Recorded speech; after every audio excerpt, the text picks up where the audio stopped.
नमस्कार, स्वागत है आप सभी का डीडी न्यूज पर और इस सांकेतिक भाषा के विशेष बुलेटिन में मैं हूं शहला निगार। मेरे साथ है मेरे सहयोगी शरद बुद्गल जो कि संकेतों के जरिए आप तक खबरों को पहुंचाएंगे। शुरुआत हेडलाइंस के साथ। आज से देश की टैक्स व्यवस्था में बड़े बदलाव लागू, सरल पारदर्शी होगी कर व्यवस्था, साथ ही साथ बदल जाएंगे डिजिटल पेमेंट और बैंकिंग से जुड़े नियम। हर भुगतान के लिए 2 फैक्टर ऑथेंटिकेशन होगा अनिवार्य।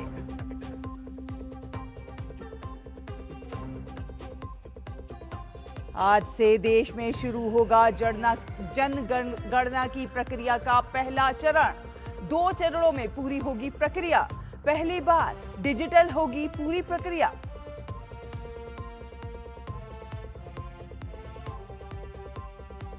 संसद का बजट सत्र, दोनों ही सदनों में अहम विधेयक चर्चा और पारित किए जाने के लिए सूचीबद्ध। एविएशन टरबाइन फ्यूल से जुड़ा सांविधिक संकल्प होगा पेश।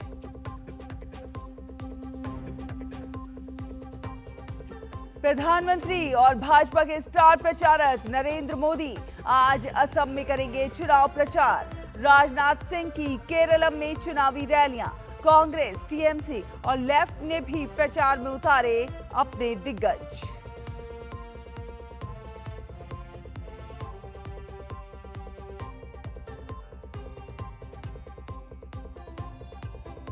डोनाल्ड ट्रंप का दावा, 2 से 3 हफ्ते में खत्म हो जाएगा ईरान के साथ संघर्ष। ईरान ने फिर किया अमेरिका की बातचीत से इनकार। विदेश मंत्री अरागची का बयान, जमीनी हमले के लिए हैं तैयार।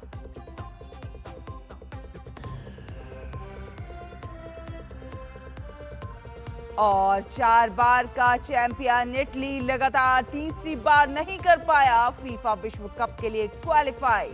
प्लेऑफ में बोस्निया हर्जेगोविना ने दी शिकस्त, तो वही 24 साल में पहली बार तुर्की ने विश्व कप के लिए किया क्वालिफाई।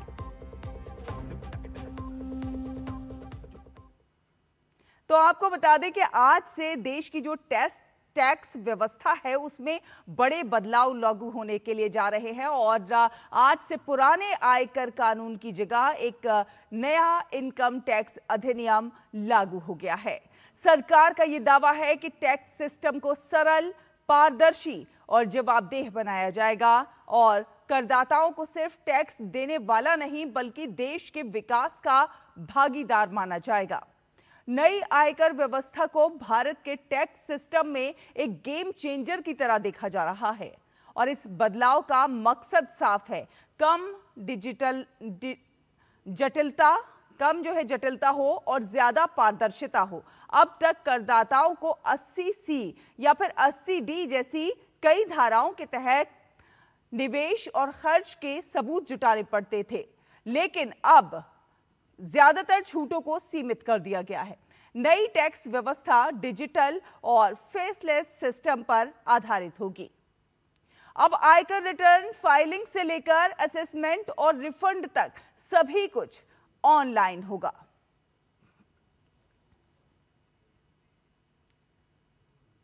और देश में डिजिटल पेमेंट करने वाले करोड़ों लोगों के लिए एक बड़ी खबर है। आज से देश में डिजिटल ट्रांजैक्शन और बैंकिंग से जुड़े कई अहम बदलाव लागू होने जा रहे हैं। भारतीय रिजर्व बैंक यानी कि आरबीआई ने इन बदलावों को लागू करने के लिए सुरक्षा मानकों को और ज्यादा सख्त किया है। इन बदलावों का असर न सिर्फ बड़े ट्रांजैक्शनों पर पड़ेगा बल्कि छोटे छोटे ट्रांजैक्शन और अन्य वित्तीय गतिविधियों पर भी इसका प्रभाव देखा जाएगा।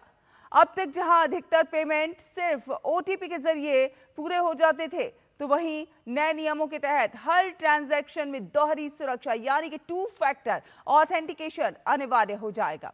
इसका मतलब साफ है कि अब आपको ओटीपी के साथ साथ पिन, बायोमेट्रिक या फिर डिवाइस ऑथेंटिकेशन जैसी दूसरी परत से भी अपनी पहचान साबित करनी होगी। नए नियमों की खास बात यह है कि ये सिर्फ बड़ी रकम पर ही नहीं बल्कि छोटे से छोटे ट्रांजैक्शन पर भी लागू होगी। यानी अब 100 रुपए का पेमेंट हो या फिर 1 लाख रुपए का पेमेंट हो, हर बार आपको अतिरिक्त सुरक्षा प्रक्रिया से गुजरना पड़ सकता है। इसके अलावा ऑटो डेबिट या फिर सब्सक्रिप्शन पेमेंट जैसे OTT, EMI या फिर म्यूचुअल फंड, SIP में भी समय समय पर दोबारा वेरिफिकेशन जरूरी होगा। यानी अब एक बार की अनुमति से हमेशा के लिए पैसे कटते रहने की सुविधा में भी बड़ा बदलाव आने वाला है। और देश में आज से जनगणना की प्रक्रिया का पहला चरण शुरू होने जा रहा है। दुनिया की ये सबसे बड़ी जनगणना 2 चरणों में आयोजित की जा रही है। पहली बार जनगणना डिजिटल रूप से आयोजित की जाएगी और पहली बार स्वगणना का विकल्प भी उपलब्ध है। इस बार जनगणना को पूरी तरह से डिजिटल तरीके से किया जा रहा है। नागरिक घर घर सर्वे से पहले ऑनलाइन पोर्टल के जरिए अपनी जानकारी दर्ज कर सकते हैं। प्रगणक यानी कि एनुमरेटर्स मोबाइल ऐप और स्मार्टफोन के जरिए डेटा एकत्रित करेंगे। डेटा की सुरक्षा के लिए विशेष डिजिटल सुरक्षा व्यवस्था की गई है। जनगणना का पहला चरण 1 अप्रैल से 30 सितंबर 2026 के बीच आयोजित किया जाएगा। वहीं दूसरा चरण जो होगा वो फरवरी 2027 में आयोजित किया जाएगा। जनगणना के आंकड़े देश की नीतियों, योजनाओं के निर्माण में बेहद महत्वपूर्ण भूमिका निभाते हैं और इन्हीं आंकड़ों के आधार पर शिक्षा, स्वास्थ्य, रोजगार और बुनियादी सुविधाओं से जुड़ी योजनाएं बनाई जाती हैं और संसाधनों का सही तरीके से वितरण किया जाता है। सरकार ने नागरिकों से अपील की है कि वे जनगणना के दौरान सही और पूरी जानकारी दें ताकि देश के विकास की योजनाएं बेहतर तरीके से बनाई जा सकें। और संसद का बजट सत्र जारी है। दोनों ही सदनों में कई अहम विधायी कार्य सूचीबद्ध हैं आज के लिए भी। और लोकसभा में आज 2 विधेयक विचार और पारित किए जाने के लिए पेश किए जाएंगे। लोकसभा में जन विश्वास उपबंधों का संशोधन विधेयक 2026 पेश किया जाएगा।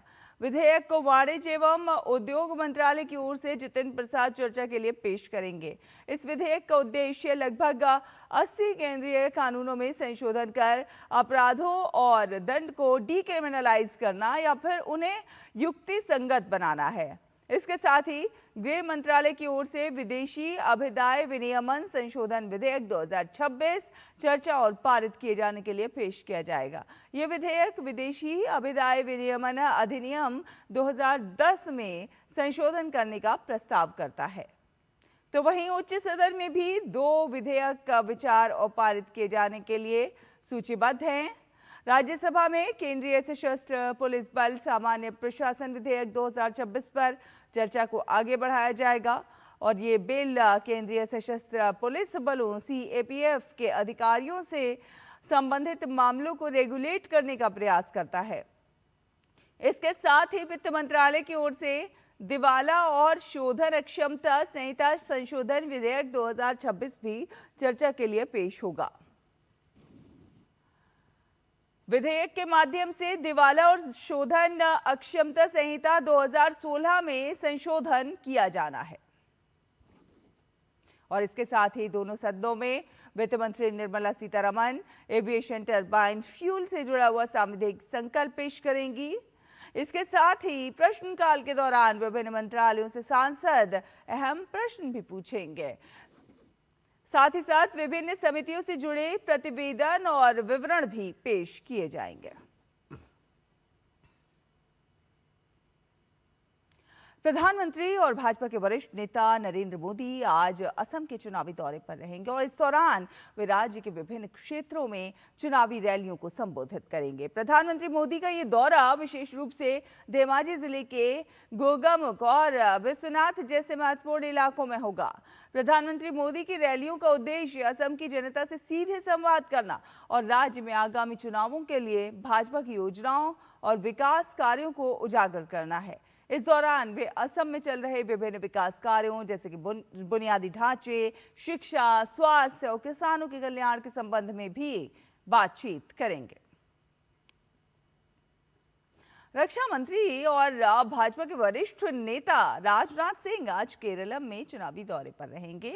वो प्रबूर में दोपहर 3 बजे और नेदुमंगल में शाम 5 बजे जनसभा को संबोधित करेंगे। इस दौरान वे केरलम की जनता से बात करेंगे और उनकी समस्याओं पर चर्चा करेंगे।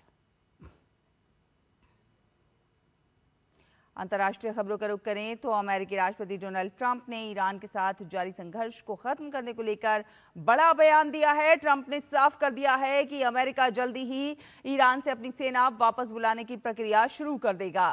साथ ही साथ उन्होंने कहा कि अमेरिका को संघर्ष खत्म करने के लिए ईरान के साथ किसी समझौते की जरूरत नहीं है। ट्रंप ने ऐलान किया है कि अगले 2 से 3 हफ्तों में अमेरिकी सेना ईरान छोड़ देगी।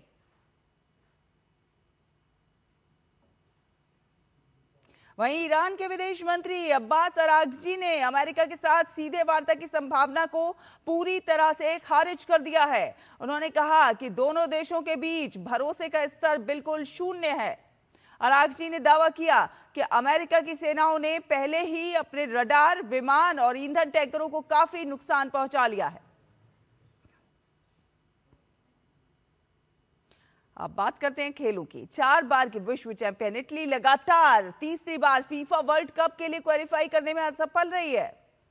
इटली और बोस्निया और हर्जेगोविना ने पेनल्टी शूटआउट में शिकस्त दी। टूर्नामेंट के इतिहास में ऐसा पहली बार हुआ है जब कोई पूर्व विजेता लगातार 3 वर्ल्ड कप के लिए क्वालिफाई नहीं कर पाई है। इसी के साथ सांकेतिक भाषा के इस विशेष बुलेटिन में फिलहाल इतना ही। मुझे, शरद को और हमारी पूरी टीम को दीजिए अनुमति। नमस्कार।